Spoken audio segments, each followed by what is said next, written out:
यदा यदा हि धर्मस्य ग्लानिर्भवति भारत अभ्युत्थानाम धर्मस्य तदात्मानं सृजाम्यहम्। कल्याणाय साधूनां विनाशाय च दुष्कृतां धर्म संस्थापनार्थाय संभवामि युगे युगे संभवामि युगे युगे संभवामि युगे युगे।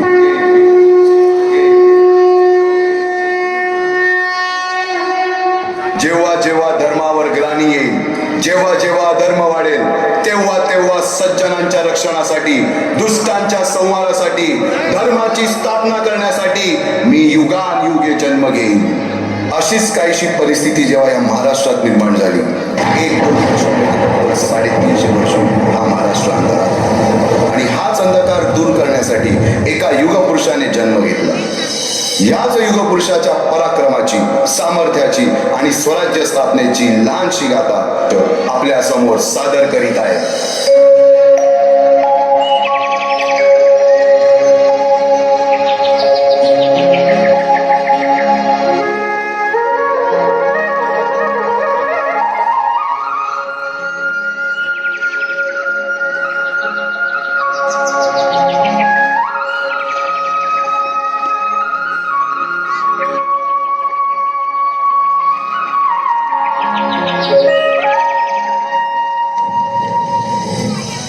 महाराष्ट्र असा सुखाने नांदत असताना एक दुष्ट कालयवनाची वक्रदृष्टी महाराष्ट्रावर, महाराष्ट्र परकीय स्वारांच्या काचेखाली भरडला जातो। अपहरण, अपमान, जुलूम, जबरदस्ती, अन्याय, अत्याचार, मंदिरांची तोडफोड, स्त्रियांची, धनधान्यांची लुटालूट थांबत नव्हती।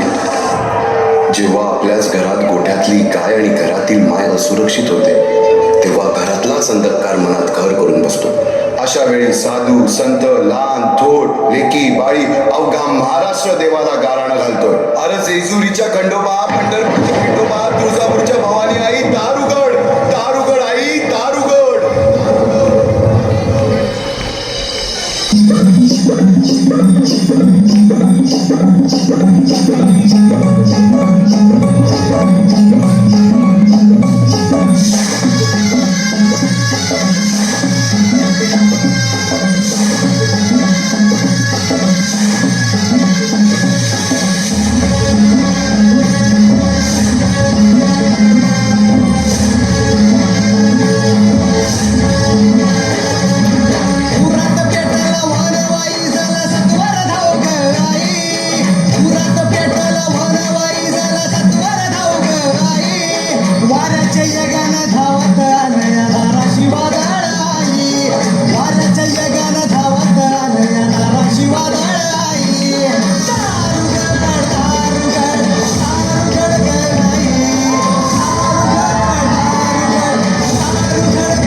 सरते शेवटी देवानं गारणं ऐकलंच। शालिवन शके 1551 शुक्ल नाम संवत्सर उत्तरायण शिशिर ऋतू फाल्गुन वद्य तृतीयेला सायंकाळी शुभ लग्न उदित असता कलियुगातील नरसिंहाचा, ग्रहमंडलातील सूर्याचा, नक्षत्रातील ध्रुवाचा, या सम छत्रपती शिवरायांचा शिवनेरीवर जन्म झाला।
बालवयापासूनच शिवबांना माँसाहेब जिजाऊंनी रामायण महाभारतासारख्या गोष्टी सांगायला सुरुवात केली, ज्यामधून धर्म अधर्म सत्य असत्य न्याय अन्याय यातील फरक शिवबांना समजू लागला.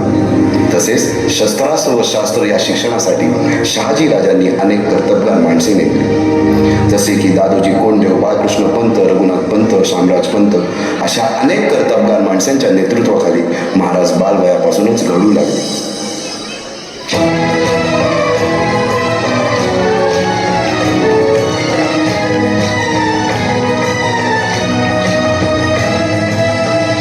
अर्जुन तूच केशव तू तुझा हो सारथी, तूच अर्जुन तूच केशव तू तुझा हो सारथी, करुणी मार गनिमावर दे भूमीस आहुती, करुणी मार गनिमावर दे भूमीस आहुती, तूच अर्जुन तूच केशव तू तुझा हो सारथी, करुणी मार गनिमावर दे भूमीस आहुती. एकटे नेतृत्व कधीच साम्राज्य उभे करू शकत नाही. त्यासाठी तशी कर्तबगार माणसे निष्ठावन मावळे घडवावे लागतात. शिवरायांनी असे सवंगडी त्या वयापासूनच पाळखायला सुरुवात केली. तानाजी मालुसरे, सूर्याजी मालुसरे, यसाजी कंक, सूर्याजी काकडे, बाजी जेदे आणि अशा अनेक सवंगड्यासमोर शिवबांनी शपथ घेतली स्वराज्याची, शपथ घेतली स्वराज्याच्या बांधणीची.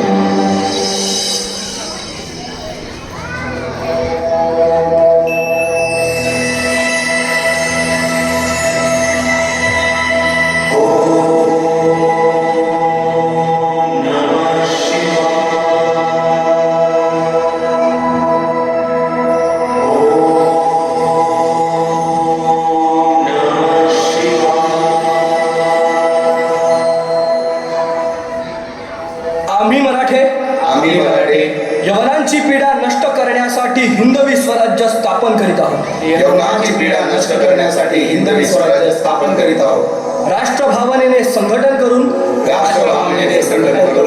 देशावरील परकीयांचे आक्रमण नष्ट करीत आहोत.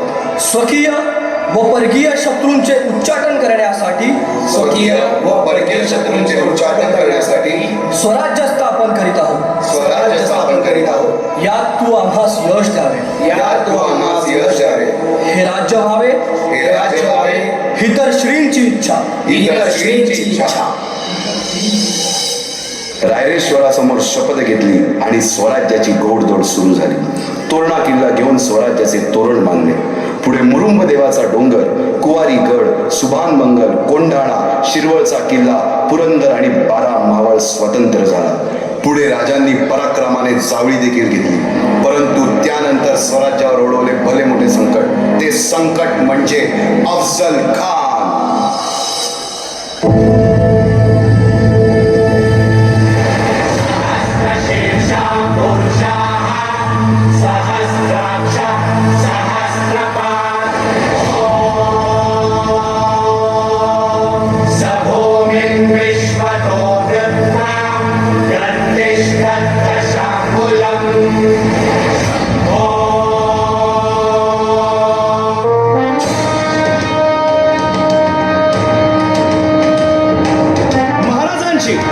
शिवाजी महाराजांची कीर्ती बेफाम होती.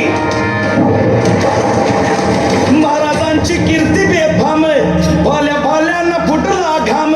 याला कोण घालील यस्सेने दरबारी कुस्ती बेगम. परी बेगम म्हणजे अली आदिल शहाची आई बर का. नजर येत तिच्या अंगार, दरबार झाला गपगार. कुणी घेईना पुढाकार, साऱ्यांनीच मानली हार. इतक्यात अचानक एक सरदार उठला, बोलला, हम लाएंगे शिवाजी को. आणि त्यानं विडा उचलला. नवतेचं अफजल खान. या नवतेचं अफजल खान जिता जागता जणू सहिताने कान बोलला छाती ठोकून, शिवबाला टाकतो चिरडून.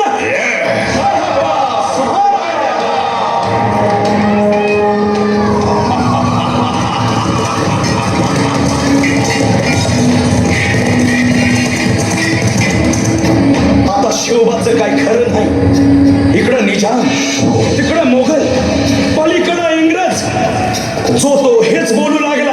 महाराज आपला जीव मोलाचा आहे. खानाचं सैन्य अफाट आहे. त्याच्यासमोर आपला टिकाव लागणं अवघड आहे. काही दिवसांसाठी आपण कुठेतरी अज्ञातस्थळी निघून जा. काय म्हणालात रायबा? मासाहेब, आम्हाला आमच्या जीवाची पर्वा नाही. राजांचा जीव वाचणं गरजेचं आहे.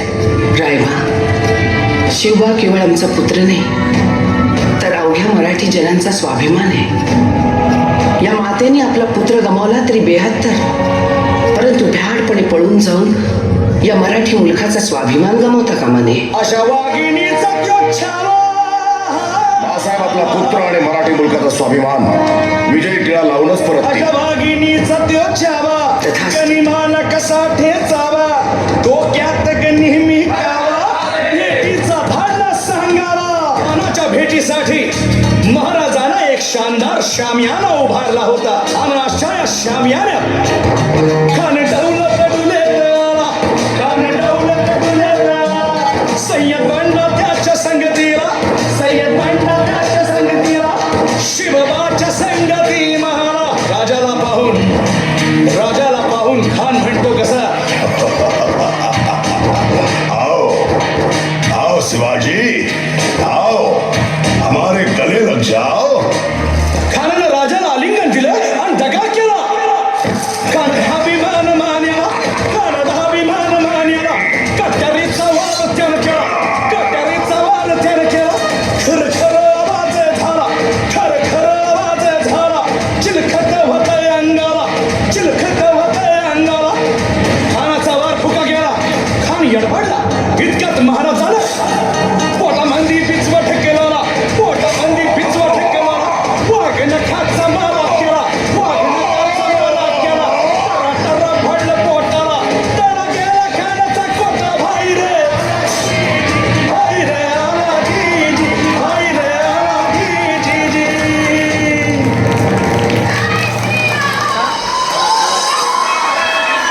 अफजल खानाच्या वधानंतर महाराजांनी स्वराज्यवाढीची मोहीमच हाती घेतली. पाहता पाहता पन्हाळ्यापर्यंतचा प्रदेश जिंकून घेतला. कोकणही ताब्यात घेतले. सर्वत्र फक्त विजयच विजय दिसू लागला. अरे येळकोट येळकोट, सदानंदाचा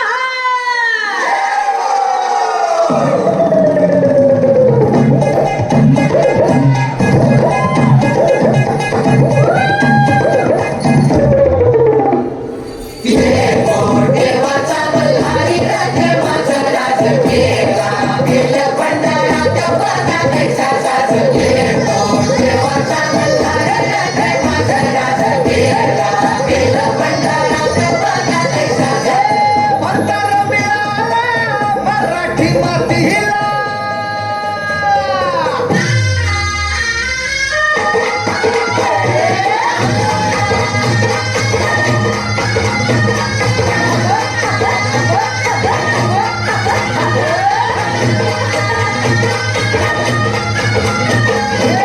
म्हातारा मिळाला मराठी मातीला. धनी सह्याद्रीच्या उच्च शिखराचा स्वातंत्र्याचा मान जरी समजा माया माया बैठीच्या स्वातंत्र्याचा मान जरी समजा माया माया बैठीच्या खंडोबाच्या खंड्यातशी त्याची हाय तलवार.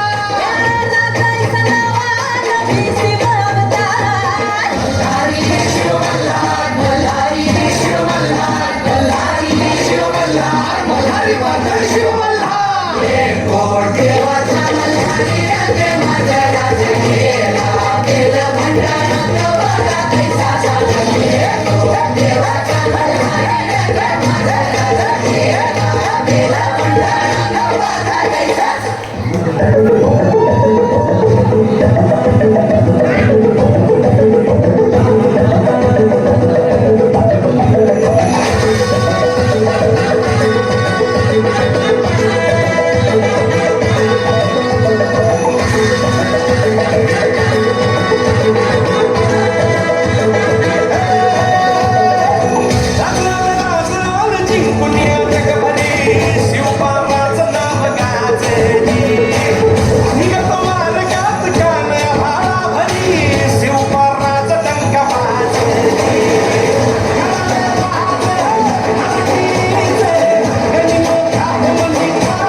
सिद्धी जोहरचे.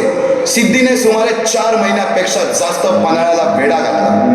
या वेड्यातून महाराजांना सुटकेसाठी बाजीप्रभू देशपांडे, शिवा काशी व अनेक बांधवांनी पराक्रमाची शिकस्त दिली. समोर मृत्यू दिसून सुद्धा शिवा काशी प्रति शिवराय बनून सिद्धीच्या शामियानात जातात. काय म्हणावे त्या धैर्याला. पावनखिंडी 3000 गनिमांची अवघ्या 300 मावळ्यांना घेऊन गोडखिंड अडून धरली आणि बाजीप्रभूंनी राजांना पुढे जाण्यास सांगितले. काय म्हणावे त्या शौर्याला. राजे लाख मिले तरी चालतील, परंतु लाखांचा पोशिंदा हा जगलाच पाहिजे. जा राजे जा, फक्त एक करा. विशालगडावर पोहोचल्यावर तोफेचे 5 बार द्या. तोपर्यंत हा बाजी या खिंडीतच गनीम रोखून ठेवतो. पुरंदराच्या तहावेळी मुरारबाजींना माझ्या सैन्यात ये, आलमगीर बादशाहकडून मनसब देतो असे आमिष दाखवणार त्या दिलेर खानासमोर मुरारबाजी स्वराज्याच्या पायी वाहिलेल्या निष्ठेला आठवून तांडव करतात. काय म्हणावे त्या स्वामी निष्ठेला. पुढे राजांना आग्र्याला जावे लागले. तेथील औरंगाच्या मगरमिठीतून निष्ठून आल्यावर तहात दिलेल्या किल्ल्यापैकी जेव्हा कोंढाणा घेण्याची वेळ आली तेव्हा स्वतःच्या मुलाचे लग्न बाजूला ठेवून सुभेदार तानाजी मालुसरे पुढे आले. काय म्हणावे त्या त्यागाला. ही मोहीम मॅच फत्ते करणार राजे. आधी लगीन कोंढाण्याचं, मग माझ्या रायबाचं.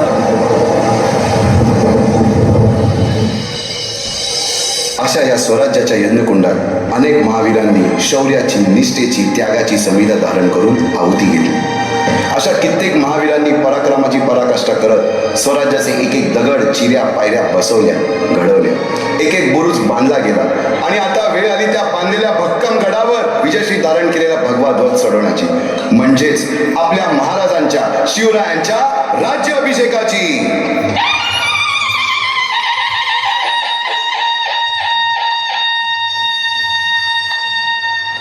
350 वर्षाच्या काळारात्रीनंतर अरुणोदय झाला. भगवंतांनी दिलेला शब्द खरा झाला. हिंदवी स्वराज्य स्थापन करणारा, यवनांची पीडा नष्ट करणारा जाणता राजा राज्याभिषेकासाठी सज्ज झाला.